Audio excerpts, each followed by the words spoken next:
One of the founding fathers of the Black Lives Matter movement has announced that he is supporting Donald Trump for president.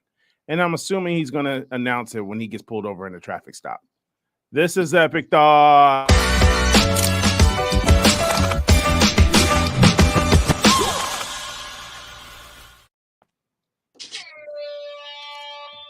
What's up?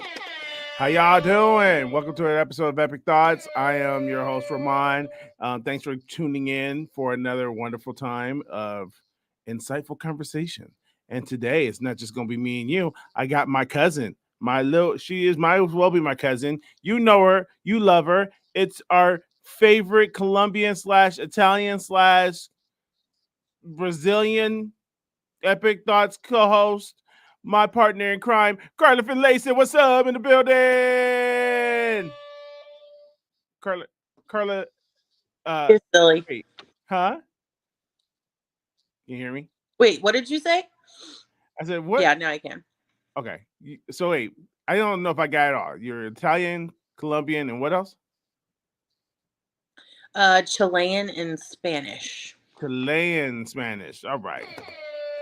That's right, man. It ain't been the same since Carla and her husband got up and was part of the mass exodus of California of 2020. Or was it 20 or 21? 2020. Dang. We moved 20. It was look, they could say we was one of the first people to exodus out of the California in the 2020 crisis. Yep. Left me in California looking like Will Smith on the last episode of Fresh Prince of Bel-Air. Everybody gone. What's up, Carla? How you doing? I'm good. How are you? I'm doing wonderful. So here's the deal, people. Me and Carla we talk every day, sometimes 2 to 3 times a day. And we have these deep conversations. As a matter of fact, truth be told, this is how Epic Thoughts started. It started from us having these conversations and going, yo, we need to do a podcast. We need to do a podcast. So then we started doing Epic Thoughts. Then they moved, life happens. And so we was talking the other day about something and we was like, yo, this would be a good podcast. I said, yo, let's do it. Let's record it this week. All right. And here's what happened. So basically we're getting older and neither one of us could remember what the conversation was about. Because we have so many conversations that we can't remember what conversation we had. So I now something's popping in my mind. I think we may have talked about this a little bit about people who nope, don't remember. I don't remember. Don't remember at all. Don't remember. But we decided we're gonna record and we're gonna just have a natural conversation and maybe it'll pop back up. Maybe it'll come back up. So Carla, first and foremost, I know you're not concerned at all because I've never heard you say that you're concerned about anything going on like this. But your thoughts on the upcoming election, are you concerned about it? What are some of the thoughts that you have towards it? Where are you at right now?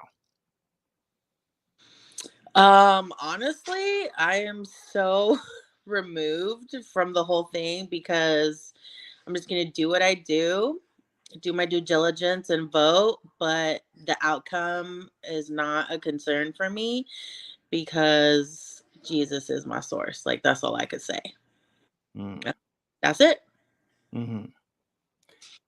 Do you I don't know why I never really care about who's president, but right now I kind of care. Like I kind of care. Only because I feel like I know Jesus is my source. I feel the same way, right? But I think I honestly think this election is a battle against communism.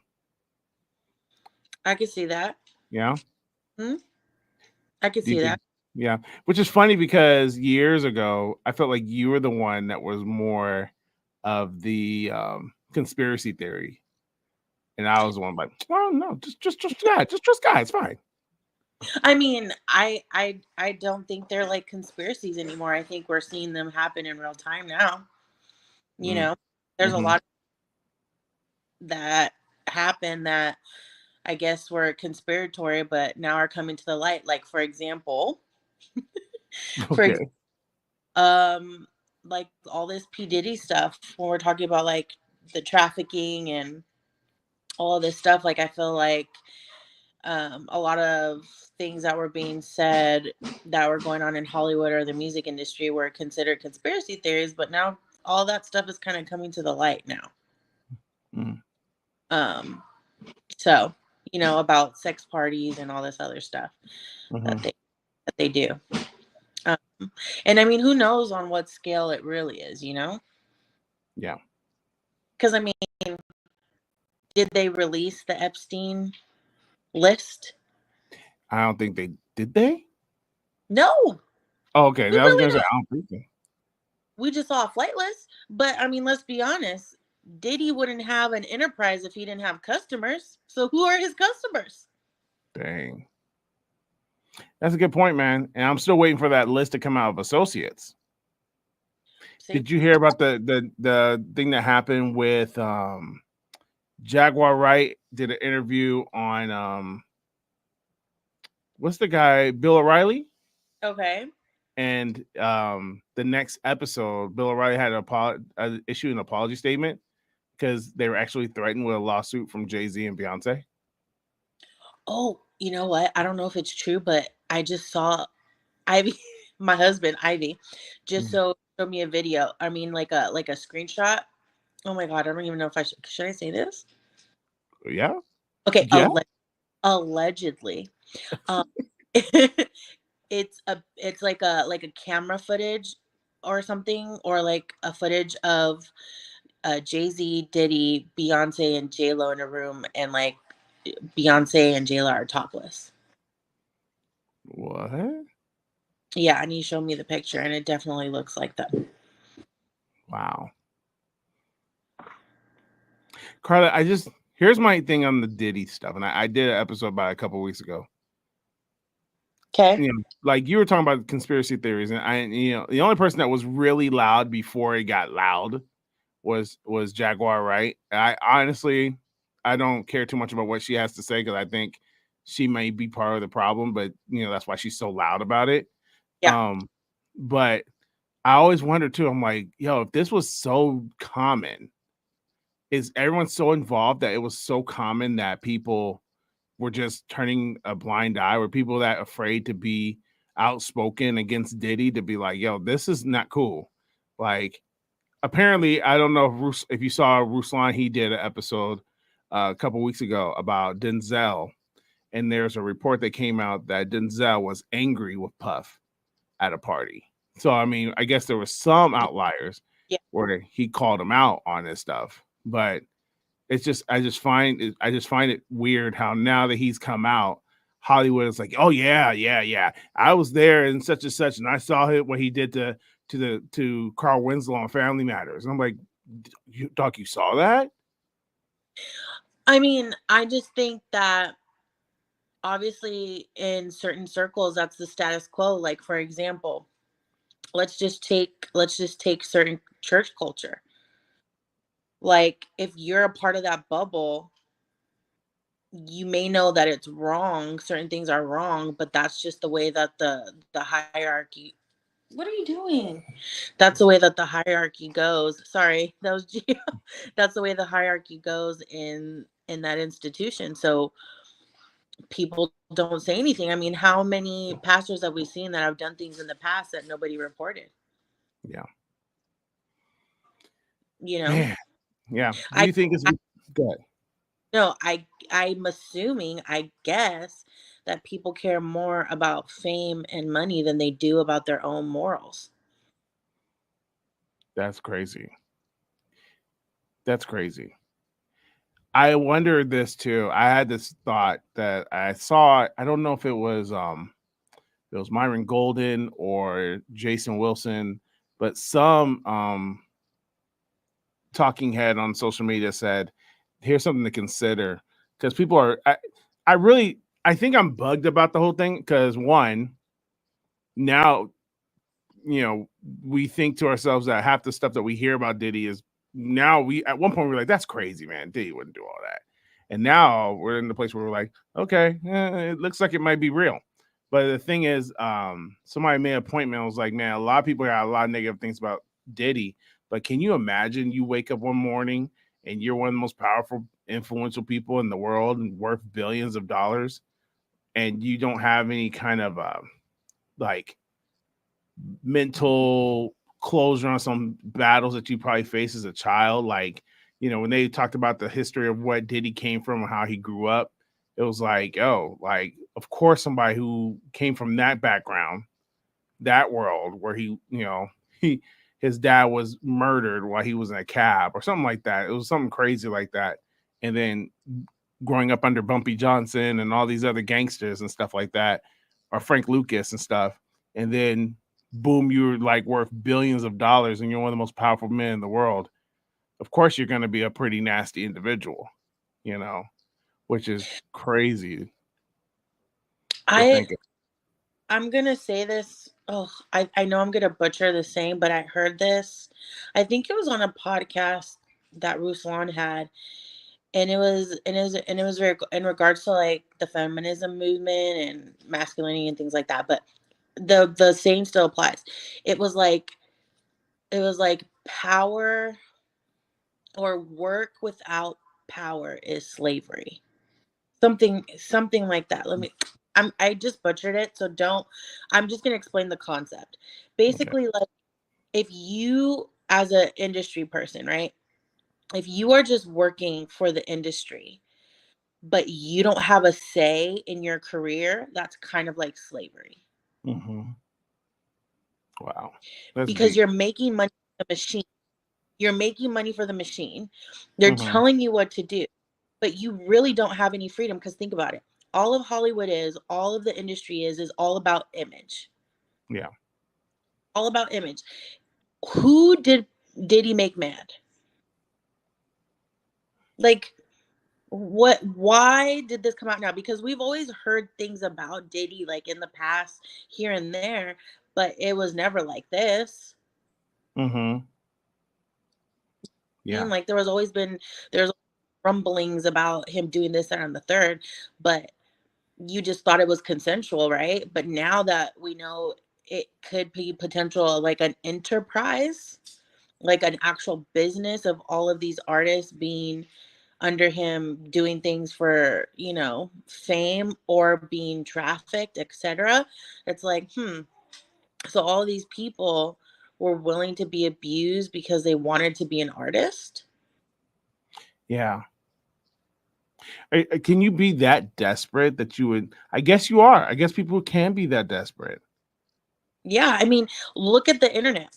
Okay, we were talking about this in one of our many conversations. Like, people will post bogus stories just to get hits. Mm-hmm. People will make up stories or embellish real stories and throw people under the bus just so they can get likes and follows. Yeah. That's crazy So, because they just have no sense of self-worth that they just do that. That's man. Our world is jacked up, Carla.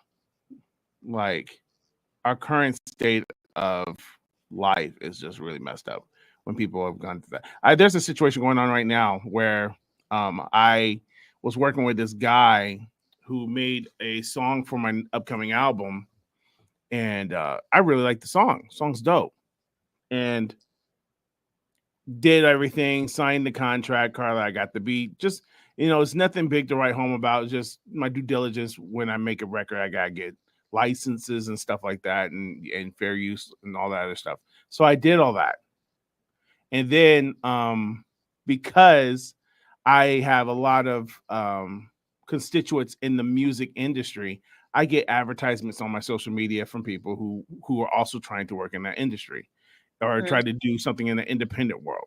So I got advertisement from this producer. That it was a producer that was paying for advertisement. The beat that me and this guy made is on the advertiser's page, and he's trying to sell it. And the only tweak he did to it was speed it up. He sped up the tempo. So okay. I commented on his advertisement, "Yo, man, that's my beat." And of course, he deleted it. But the algorithm keeps putting it in my front of my, so I keep putting on the comment section, "Hey, It's my beat. So then after a while, my comments started saying stuff like, "Hey man, nobody do this business with this dude. He's a joke. He's a this is not a beat that he can sell." I went back to the producer to report it, and he was like, his response was, "I know who exactly that is. He keeps doing that. He steals everyone's tracks, and then he tweaks it, and then he tries to repurpose it and sell it." And I'm like, all that effort that you do to do that, why not just get your butt in the studio Make something. and make something? Be inspired and make something yourself. You know, and it's because people want. I remember the conversation. People want so much to be looked upon as a success, but no one's willing to do the hard work to get there. No one's willing to do the extra early mornings, the extra lifts, the late nights, learning the new trade. They just don't want to do the pieces that they need to do to get the job done. Yep. They just want they want to be they want to be successful first time out, right? I don't know how many times we've heard stories of people who are trying to be bigger than their situation allows them to be right now. You know what I'm saying? Like you and I, you come from an entrepreneur side because your husband is a very entrepreneurial person, right? I I like to think of myself as kind of an entrepreneur as well. And when it comes to entrepreneur, we were talking about mastery. We were talking about mastery, and we were talking about the ability to if you want to be good at something, you have to be a master of something, and even then you have to learn how to master the mastery.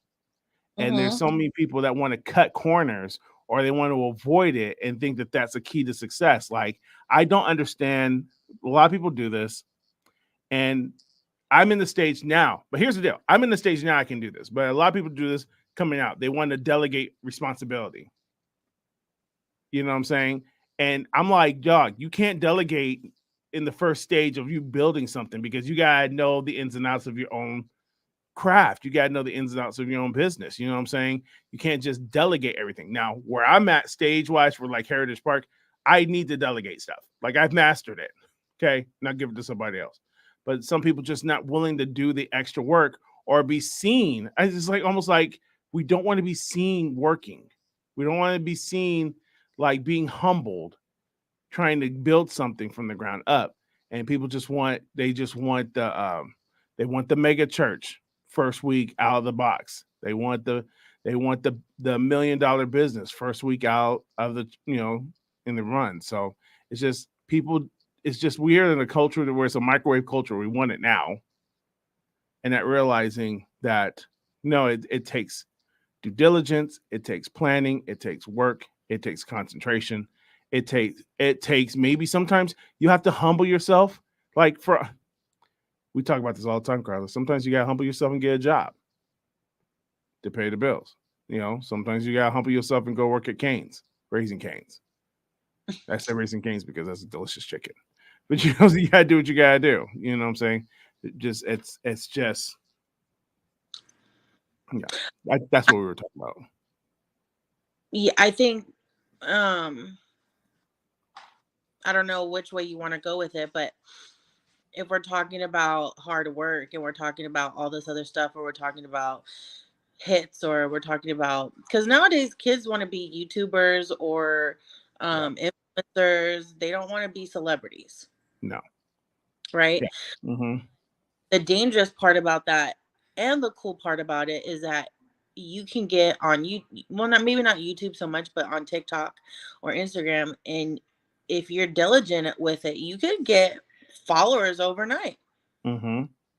But the problem then becomes, now you're making content, or now you're putting out content, depending on what you do, um based off of if other people like you. Like, I've seen so many influencers get canceled overnight over one thing, and there goes all your money. Yeah.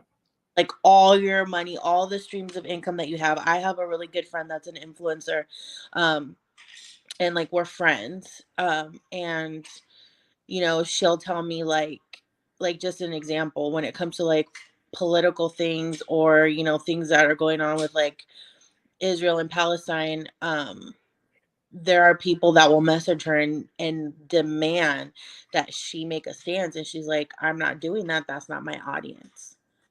Like, Mhm. she's very niche, like she's very intentional. She does cooking videos. She's a mom. She really doesn't veer off and talk about all that other stuff because that's not what her audience watches her for. Mhm. But maybe if she did, she could potentially, if she said the wrong thing, she could potentially get canceled. I don't know. Mhm. If you don't say what you want them to say. Yeah. Now, ooh, about though the election, a little fun fact, and I think some influencers have blown the horn on this, but she did get offered, I won't say which candidate, but she did get offered like $25,000 to attend a convention and promote it on her social media. What? And she Damn. was not an influencer that has been reached out to in regards to that. Dang. You know what, Carla? That's how I know I messed up in life because I no one's called me to do that. I was like, you could just go to the convention. That don't mean you got to vote for them. Girl, you can go and just be like, "Hey, I'm such and such convention," and then But go you to know the what? other one next week. That's what, because she's a real one. And she's like, no, I mean, even if I was going to vote or not vote for this person, like, I got to be true to who I am. Hmm. So I respect. I have a friend. Um, I tell you about him all the time. You actually met him, my Okay. man, Doug Wood. He used to talk. He used to have this statement called hijacking. Hijacking. Man, I'm gonna butcher it, bro. It's called hijacking the stage, and he has a very strong stance on if the stage is this, then you make it this. You don't go up there and hijack it by turning the agenda from what the stage brought you to do, right? So like he doesn't like it when you go to a conference to see, a business conference where they're teaching you how to do business online and the speaker goes full gospel and starts preaching. Mm-hmm. He goes, now I'm a Christian. He's a Christian, but he's like, that you just hijacked. We paid money to see you do business. And when you switch it up on us, we're like, what the heck? And he goes, but the same way, the other way around. There's evangelists that go to churches and they get called to speak as Sunday morning, and all they talk about is business. You're trying to get people to fall in line with whatever you got going on that moment. And so that's So it's respect to your motives. Yeah, you have motives. Hijacking the stage is what you call it, or hijacking the platform. That's what hijacking your platform.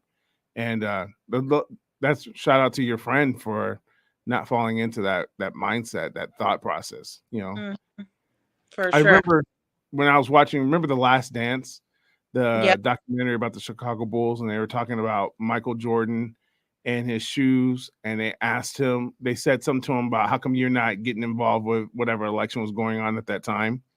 And Mm-hmm. Michael Jordan said, because Democrats buy shoes too, Yeah. or Republicans. He said, because Republic. Republicans buy shoes too. And it's like, that's why that's why I always think that this election is a battle against communism, because one of the key factors of what they did to start communism is get the celebrities and the influencers to be on board with whatever agenda the government wants to push on us. Yeah, but I think though that it's because of apps like, and because of podcasts, and because the trajectory of our culture is changing and the way people receive information. Um SNL, for example, doesn't have an influence on culture anymore like they used to. Mm-hmm. Um Most people don't watch the news anymore. They don't even get their news from regular sources. Like, the culture has changed, and it just comes from people talking about regular things that are happening. Mm-hmm. Just Yeah. regular things. And it's like, we can hear something on the news, but then somebody can get on TikTok and talk about what's really happening, and tell the story from their perspective, from a person that actually lives in that city, and that story may be different Mm-hmm. what the news is reporting. Yeah. Yeah. And that's because of these types of apps Yeah. where people could just get on there and share their story Yeah. you know Mm-hmm. Is there truth to the fact? There's a truth to the trend or the news reports that says that TikTok is being banned in America in the next few months. That's what they say. Do you think that's real? Maybe. I mean, it's hard to say. I think for a long time we were told to believe that it was the Chinese spying on us, and maybe that's true, maybe that's not true. But if we want to talk about communism, allegedly, hasn't most of our politics been hijacked by the Chinese anyway? Look, there it is. There's the conspiracy theorist. Am I wrong though? I mean, I don't I know. believe in 2020. I mean, this happened so long ago, but I think there was a Chinese spy that got outed here in the United States for being a spy. I think so. Oh yeah, oh my gosh. Okay, so there's this app I listen to that's connected to my Spotify, and it's called. Oh, we lost Carla. Let's see if she comes back. Anyways, so Okay, there's this. I'm Oh, back. there you are. Okay, there's this app that on Spotify called Daily Drive, Mhm. and it's cool because it'll tell you whatever current events are going on, current affairs of your daily news source. And then in between news stories, it plays whatever music you've been listening to the most on your Spotify app. Oh, that's cool. So it's a pretty cool. And sometimes they'll play interesting things. So now there's this podcast that I listen to through it called The Journal. Mm-hmm. And it's NPR, it's sponsored by NPR. And they had an episode where they were discussing that companies that are hiring IT guys to work from home, work remotely, they were hiring people to work from home only to find out that there's a flood of spies that they're actually hiring and giving them their computers and stuff like that. And then they would find all this malware like remotely on their computer, on their laptops, on their work laptops, only to find out that they were hiring spies. That like China was sending spies over. They would get a job at these IT places. They And would, just give them data. yeah, and they give them all the day. Yeah, they give them the computers to work from remote from wherever they are, so they could be anywhere. And they had this whole system that they're cracking down on, where they had dummy addresses, and it sucks because I think it was like some Americans or something like that. They would send the computer to the address that they told their job that's where they were working, and it would get diverted from that address to wherever the spy was. That's crazy. Yeah, and it was like they came in, they interviewed well, they spoke English incredibly, they knew everything they needed to know, they were very qualified for their jobs. They were spies, thousands. I mean, you know what? I mean, how do you think something like communism even starts, though? So I was doing some research, man, and I was just thinking about different communist and socialist groups and parties. It starts kind of like where we are today. You marginalize, you segregate everybody, then you marginalize one group, and then you get the masses of the other group to protect the marginalized, and then gets everyone riled up, get the people riled up on social issues and social battles. At the same time, you just flood them with back in the early stages of communism, they flood them with, I can't think of the word, sporting events. Let's just say sporting events. It was like Ben-Hur type stuff before, or gladiator stuff.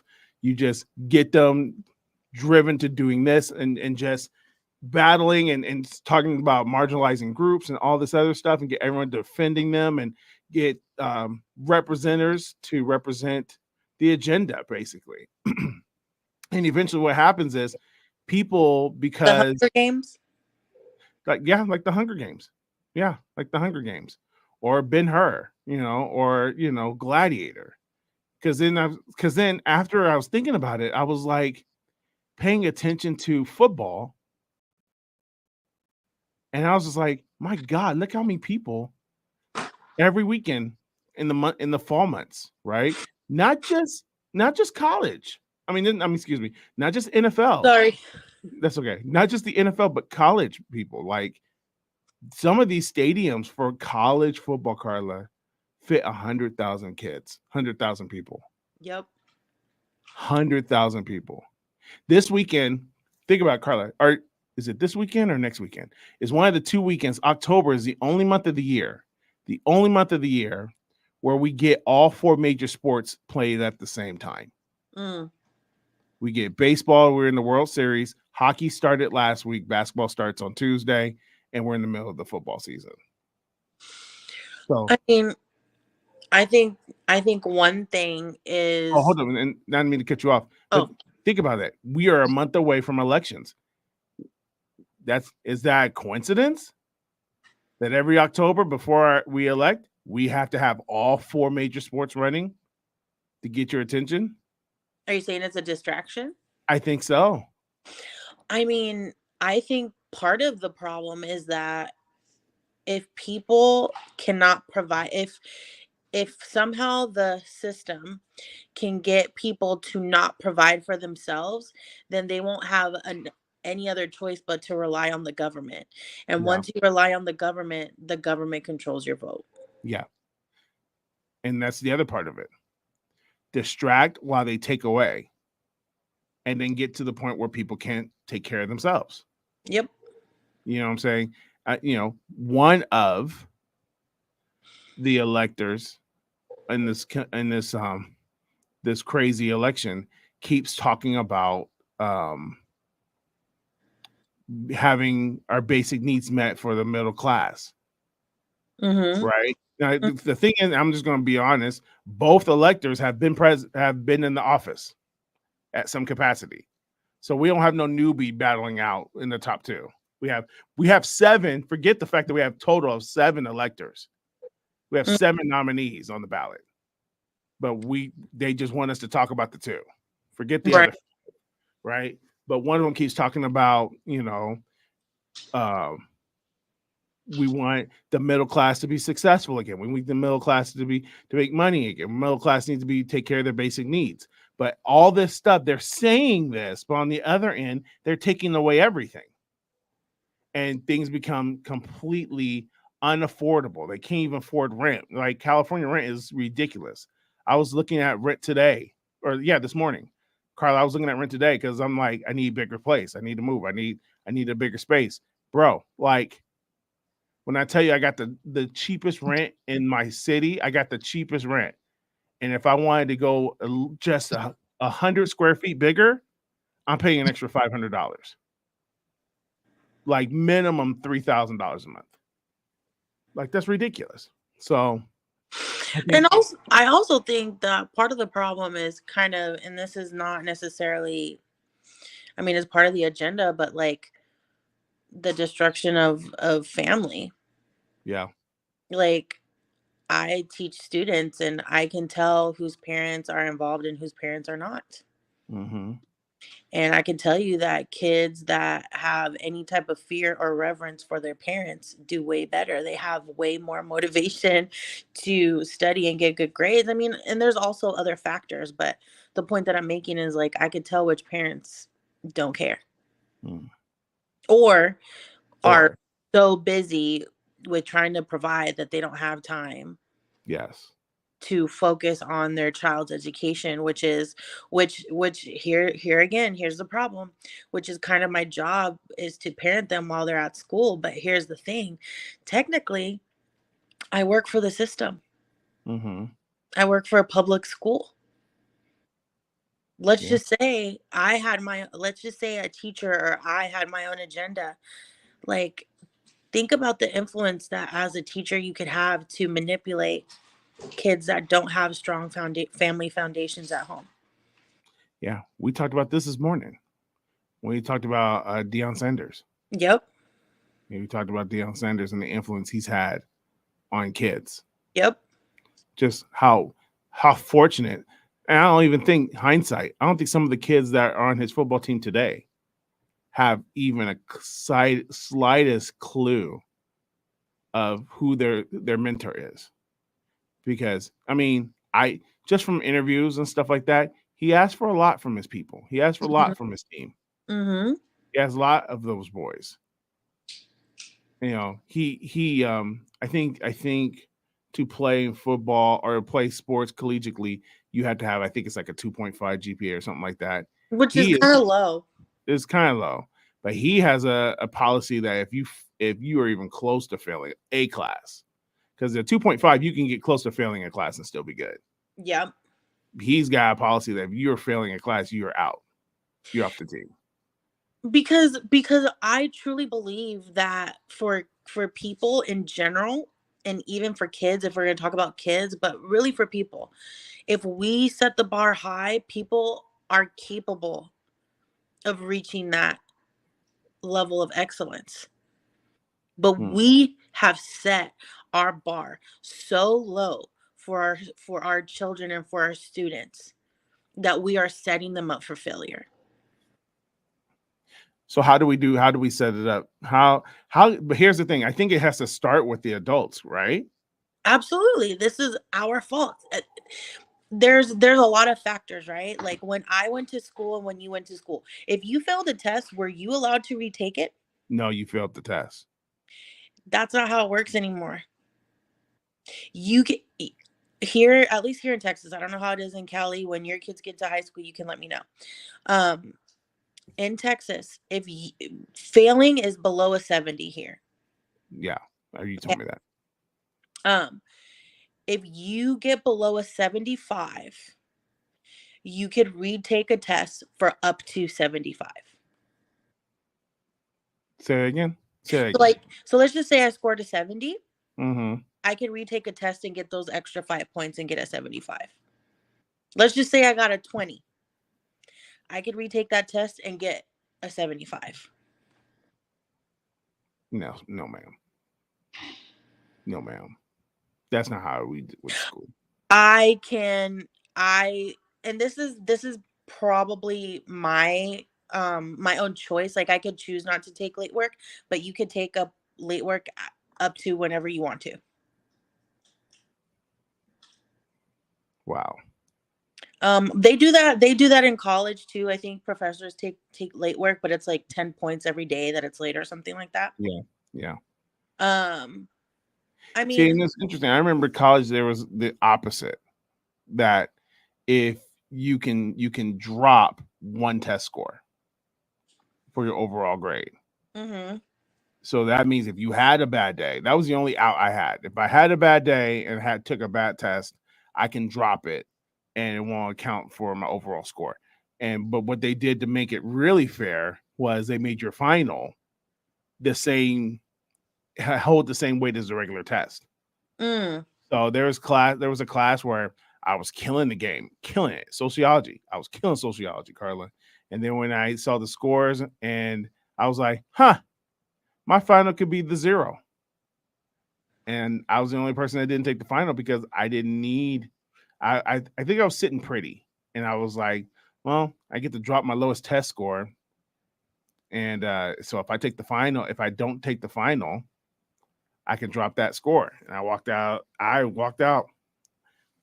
I teased everybody else in the class. I walked back in the class during the final with a bag of chips and stood at the door because I'm just petty like that.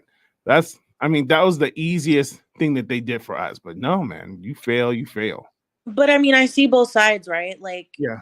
Like during a time where I was just listening to this podcast and they were talking about how ADD or ADHD is not a disorder, but it's Mm-hmm. really um I don't know if the word that was used was trauma response. I can't remember exactly the word that was used, but basically it's an example of how emotionally deregulated a child is. Mm-hmm. Um, but that's like a whole thing that we don't have to get into. Um, but I what I will say is that ADD, ADHD, whatever you want to call it, anxiety, depression, all of these things are things that can be managed and there's a lot of kids that come into school with a lot of these problems at a young age. So how do you create an environment where kids feel comfortable being in school, but also help them for success. So it's kind of like we've, in a way, kind of created this problem. Dang. You know what I mean? Mm-hmm. And so like I have students that they have such high anxiety when it comes to tests. They're so worried about their grade. They're like, and it's almost annoying to me. But the other side of it is like, this is just one test. Like, this is not the end of the world. Like, if you Right. don't do a good job, like, there can be redemption somewhere else. Yeah. Um, if you don't do well, but it's like, for them, it's like the end. Mm. The end. It's like it's insane for some. Yeah. I just think we haven't taught these kids proper emotional management.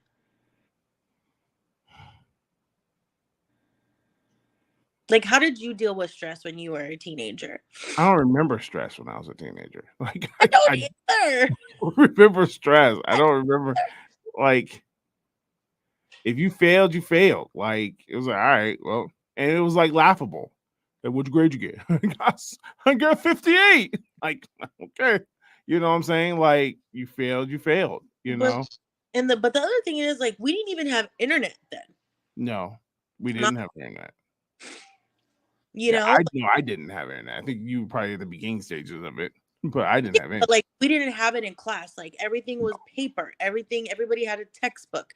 Yeah. We read out of our book. Like, I don't remember doing homework that often. You know what I mean? Mm-hmm. Yeah. Like, I don't remember. I remember being like, dang, if I don't pass this class, like, ugh, Mm-hmm. I'm not repeating. I'm gonna graduate. Yeah. Like, no. Yeah. Like, I need to, It like, was our responsibility. It was like, yo, getting across the stage was the goal. I remember, exactly. yeah. And Senior year, I was like, whatever it needed to be done, getting across the stage was the goal. and the other side of it was like, when I was in high school, I didn't care about college. I was like, I don't think I'm going to college. Like, that's not for me. Yeah. At the time.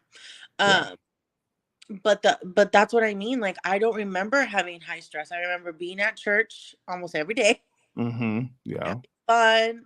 I Yeah. had fun at school. Like, I don't remember stressing out about school like that. I just don't. Yeah. I know I didn't. I know I didn't. I remember there was a couple of classes where it was like, I'll get there when I get there. Like, I'll get there when I get there. Math is gonna be there when I get there. Uh, And I don't know if that's a good or a bad thing. I don't Honestly, know. I Yeah, don't I know. don't know either. I don't know either. But I don't remember stressing. Mm-mm.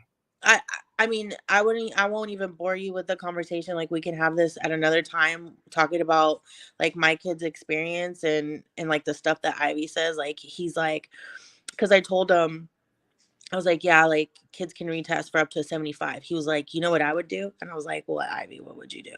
He was like, I would literally tell these students that if they fail my first test, I'm going to make the second retest 10 times harder so they won't fail my first test.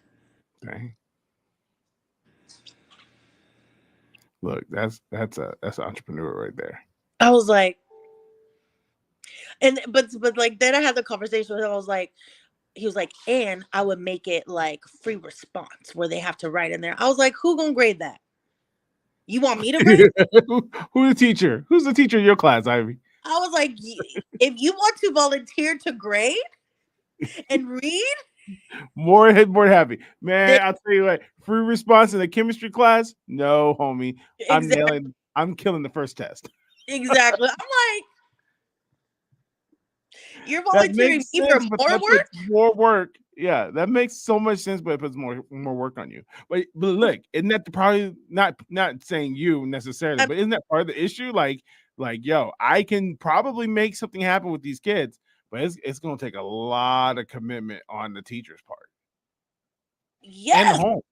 yes, absolutely. Like, let me tell you what I did, and it blows my mind. Like, I'm like, oh my god, I told my students if they can get a better grade on the quarterfinal, which covered everything from the quarter, that I would replace that grade with their lowest test score. Mm. It seemed fair to me Yeah. because I'm like, okay, that means that they have mastered some of this content from what their grade was before, Mm-hmm. right? Yeah. I even made like a Quizlet for them with like terms and things that they had to know. And I was like, and I told them, I said, okay, but some of these definitions are conceptual. So if you don't understand the concept, the definition's not going to help you. Mm-hmm. But I'm giving all of this content to you so you know what to study, you know what you don't know, right? Right. And we even let them use one side of a note card. Okay. And all they did, and I watched every single one of them. All and mind you, they had to do it in class and they couldn't take it home and they had to return it to me at the end of class because I didn't want them giving it to anybody else, right? Right. So all these kids did was wrote the Quizlet on their note card.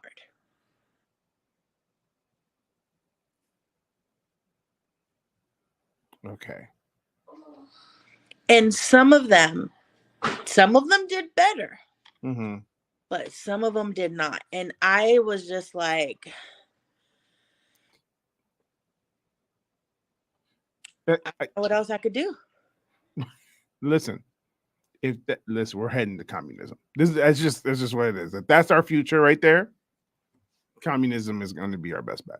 You know, but not but the reason why what you're saying is so true is and what I've noticed about this generation, and this is a generation of Google, is they don't want to think for themselves. Mm-hmm. They want me to give them the answers. Yeah. And people who don't want to think for themselves can be easily controlled. Yes. Because it is much harder to have an original thought in your brain than it is somebody to tell you what to think.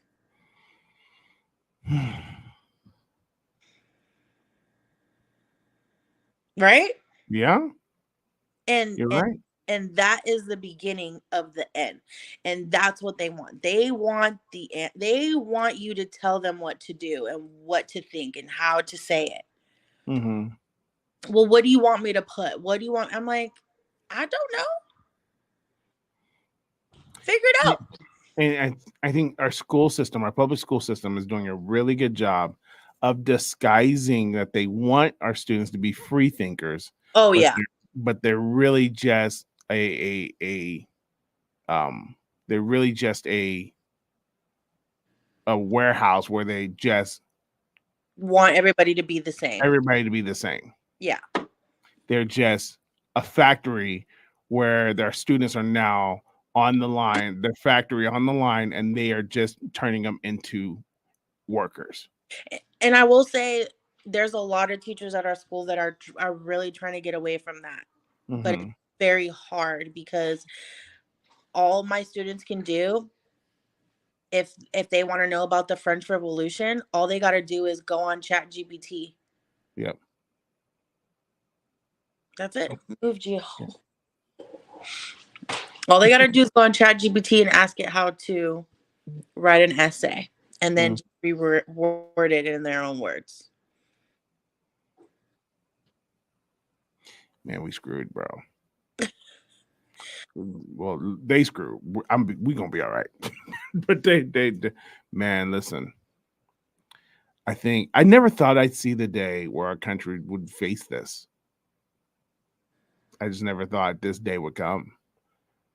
I remember being young in ministry, Carla, and I used to be preaching, and I used to say this statement a lot when I was in masters and when you were a teenager. I used to say, even from the pulpit at SYC, I used to say, America is heading to a European style country.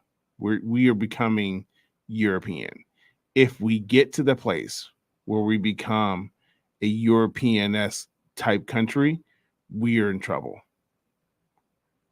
And I think, of course, we're closer now than ever before. Mm-hmm. I think the church in some areas are kind of blind to the fact because they're just looking in the sky, hoping that Jesus comes back by then. But the scary thing is, we know that Jesus is coming back, but we also know that he's tarrying. And the scriptures told us that he's going to delay. Right? He says, after a long time, I'll be back. And it's been a long time, and it could be longer. And the only people that can really do something about, well, the family can do something about it, but the family's connected to the church, and they're just sitting in the sky, sitting with their heads up. The scripture talks about when Jesus ascended into heaven, that he was still gone. He was gone out of sight, and the disciples still looking up, like, coming back. And I think that's where the church is now. They're just, and then because of that, we take these temporary, like these temporary thoughts or these temporary people to be our makeshift hero for the season, like President Trump, and we just like, this is it, this is the answer. I think the answer is in radicalizing free thought, radicalizing what Jesus has done through free thought, because now the church is the same way. The church is the same way, right? There's a lot of people who go to church and they want you to tell them what to think. Oh my gosh, that reminds me. Did you hear about who is Shaquille O'Neal's ex-wife? What's her name? Sure. Shawnee? Shawnee, yes. Shawnee. I guess it's her husband and he's a pastor. Mm-hmm. But basically, he said from the pulpit that giving to the poor. Yes, I saw that. Did you see that? I saw that. That generosity does nothing for you. Yes. Bro. And he got a big church, bro. He got a big church. And he was like, only tithes and offerings are going to bless you. Like, yes. To the poor. And then he used the scripture, the poor will always be with you. Bro. Okay, listen. I know we only got like 30 people watch Epic Thoughts. Look, you might want to share this one, because. But this is the thing. It's like, even in church. Mm-hmm. Even in church, Carla. Even in church. You gotta pause and be like, wait, what? What'd he say? Wait, did he didn't say what I think he did? Eminem used to say, he didn't say what I think he did he? No, bro. Listen, in my young adults group that we met on Sunday nights, we talked about JP and Micah Miller came up. Remember JP and Micah Miller? The girl that killed herself in South Carolina? Bro, he still got people going to his church. He's still pastoring. And listen, they're not, there's no case. Arrested. Huh? He didn't get arrested. He didn't get arrested. Like, that's my point. There's no criminal charges filed on this man. But what we do know, he was abusive to that woman. We do know that. He was hoeing because he was married to her, but smashing another chick. We know that. He's extremely narcissist. The way he even handled the whole situation, just the way he handled it, Carla, people should have been gone. Yeah. Just the way he handled it clearly tells us yeah, he shouldn't be pastoring the church. Bro, like, that's the problem. The church is no better because they don't know better. But here's the other side of it. It's like, if you as a Christian aren't doing your due diligence and actually being a Christian, which is reading your word and doing your study for your own, you're not going to know what the truth is and what the truth isn't. Yeah. Because those pastors are still human. Yep. Yeah. They're not human. God. No, they're not God. And you're right. And you should expect your pastors to fail because they're human. Exactly. My point is, though, like, there's pastors who fail all the time. Right. But they take accountability for it. They get in front of their congregation. They say, this is where I made a mistake. I made this mistake. This is the error that I made. Even if it's huge, this is the journey that I'm going to take to come back. I'm Right. going to take a sabbatical. I'm going to counseling. I'm going to rehab, whatever a case may be. Like for me, I think we had this conversation too. I don't know if this was the conversation that sparked the conversation, but I was telling you about Carlin and Yeah. how I was watching this podcast and I was like listening to this story and you could people could say what they want about Carlin. And I know a lot of friends of mine who are pastors that will just crucify me for saying this. But if he started pastoring again, I think I'd be inclined to listen to him because I want to hear somebody go through what he's gone through and gone through restoration with Christ. I find that so hypocritical of Christians because if Paul can have redemption, so can others. Yes, absolutely. Absolutely. Like Mhm. there there has to be a road for redemption for people. There has to be, There because has to be. people don't know that there's hope, Yeah. that they won't even try. They won't try. That's why pastors commit suicide. That's why people commit suicide, because they don't have hope that things can be better. And Yeah. things can. Yeah. Yeah. But this brings me back. This brings me back to the same topic that we've been having. We're setting kids up for failure because we are trying to coddle them from failure, when people need to know what it feels like to fail so they know what it feels like to get back up. Mm-hmm. Yeah. Dang. I mean, I feel like Carlin is a great example. Yeah. Whether he's being truthful or he's not, like, I really don't know, but that's not the point. The point is that he hopefully is at a place where he's learned, and now he can preach the gospel even harder, because the God that I serve and the God that you serve forgives him and loves him, Yeah. no matter what he did in the past. Yeah. And if anybody knows a journey back to Christ, it'd be him because of the failure. Because he was on a high pedestal. Yep. And he came down and Jesus met him at rock bottom. Yep. I find that fascinating to me. I mean, it's good stuff. Like, it's Yeah. it's good stuff. Like, everybody. I mean, I don't know. I don't know if we're ready for the conversation. I feel like everybody can be on a road to redemption except for people who touch small children. Yeah, I ain't gonna follow that dude's church. I ain't gonna follow that. No. Right. Like, Mm, mm. Jesus loves you. Jesus loves you. Please, Jesus forgives. yeah, he could change you. He can change you, but Without don't help. you don't watch the church. We Yeah, ain't coming. No. Absolutely not. don't think I could go to that church. Yeah, that no fam. That's not gonna happen on my watch. I'm not going. Yo, we already did an hour. Okay. Shoot. Well, See? Huh? I said that was fast. That was fast. Look, we'll talk this week and then we'll figure out, oh, that's what we were supposed to talk about. And we'll come Yeah, back and do it. I have to get up here and do it again. Yeah. All right. Well, Carla, appreciate you for coming on. All right, Epic Rose. Thoughts. HeritageParkPROD.com is the website. Let me get my banner up real quick.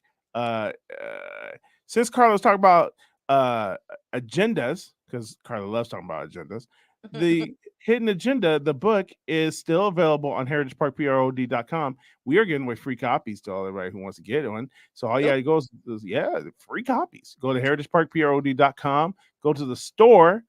Put it in the box and then type in the word agenda in the coupon bar and it'll give you the book for free. You get the book for free. You gotta pay for shipping.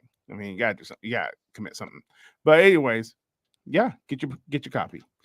Oh man. Again, Carla, thanks for coming on the show. I'll talk to you in a minute. All right, cool. Love All you. right. Love you too. Bye. All right, everyone. Hope you have a good week. We'll talk to you again next week. God bless. Peace.